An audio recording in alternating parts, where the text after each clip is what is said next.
Merci, Monsieur le Président. Monsieur le Ministre, j'ai l'honneur de rapporter au nom de la Commission des lois les crédits à la hausse pour la 3e année consécutive de la mission Immigration, Asile et Intégration. Ce budget prolonge l'élan initié par le plan « Garantir le droit d'asile, mieux maîtriser les flux migratoires » de l'été 2017 et par la loi pour une immigration maîtrisée, un droit d'asile effectif et une intégration réussie que nous avons votée le 10 septembre 2018. J'ai choisi cette année de consacrer mon avis budgétaire à la situation des étrangers sans titre de séjour sur notre territoire. J'estime en effet qu'une meilleure connaissance de celle-ci doit nous permettre de lutter de manière plus circonstanciée et donc plus efficacement contre l'immigration irrégulière, tout en permettant l'admission des personnes qui sont durablement intégrées dans notre pays. Comme vous le savez, beaucoup de ces hommes, de ces femmes travaillent et payent des impôts et des cotisations sociales. J'ai tout d'abord souhaité mettre en évidence les voies de l'immigration illégale en France. Le franchissement de la frontière s'opère le plus souvent de manière régulière, au moyen des 3,6 millions de visas que la France accorde chaque année. Certaines nationalités en sont exemptées, sans pour autant être dispensées des justificatifs exigés pour tout séjour en France. Il existe cependant des points de crispation aux frontières intérieures, où la France a rétabli, depuis le 13 novembre 2015, les contrôles en application du règlement Schengen. Sur l'ensemble de l'année 2018, 71 179 mesures de non-admission sur le territoire ont été prononcées. Le maintien sans titre sur le territoire procède la plupart du temps d'un prolongement de séjour après l'expiration d'un visa ou d'un titre. Grâce au futur système de contrôle des entrées et des sorties des frontières extérieures de l'Union, dit système ESS, les États Schengen pourront, à partir de 2022 seulement, contrôler que la personne détentrice d'un visa a bien regagné son pays d'origine dans le délai prévu.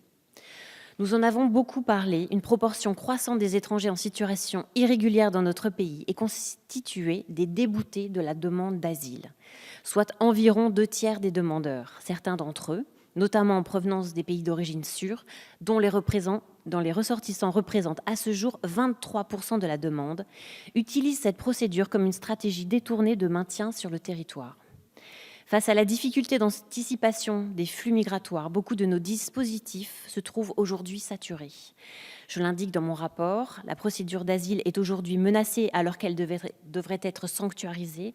L'hébergement des personnes migrantes est saturé, malgré une augmentation inédite du nombre de places, ça a été rappelé par mon collègue Barrot, et les conditions de rétention se dégradent, notamment d'un point de vue sanitaire, avec une recrudescence des cas de tuberculose. J'ai donc souhaité mettre en avant 2 outils qui doivent nous permettre de définir une politique migratoire plus adaptée et surtout plus ambitieuse.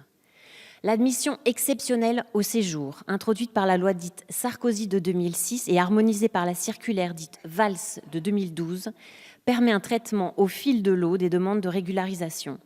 Je souhaite notamment saluer la montée en puissance de la régularisation par le travail dans ce dispositif. Depuis 2013, ce sont un total de 192 057 admissions qui ont été prononcées.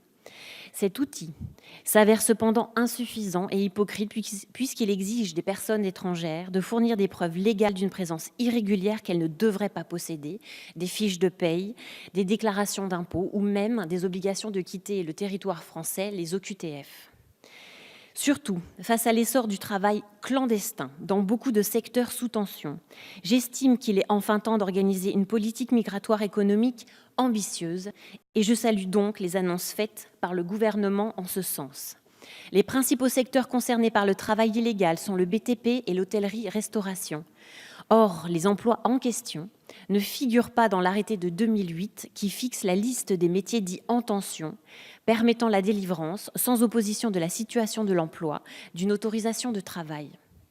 Sur ce sujet, plus que sur la migration familiale ou l'asile, nous disposons d'importantes marges de manœuvre pour mettre cette question au cœur de notre projet migratoire.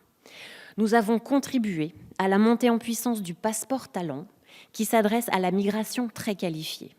Son succès doit nous inciter à aller plus loin et à fixer un cadre lisible, performant pour une politique migratoire économique assumée. J'appelle le gouvernement à réfléchir sur les modalités de fixation des objectifs chiffrés, où le Parlement devra avoir, à mon sens, un rôle central, comme de nombreuses démocraties, le Canada, la Suède, et pourquoi pas, lors d'un débat qui serait suivi d'un vote. Je vous remercie.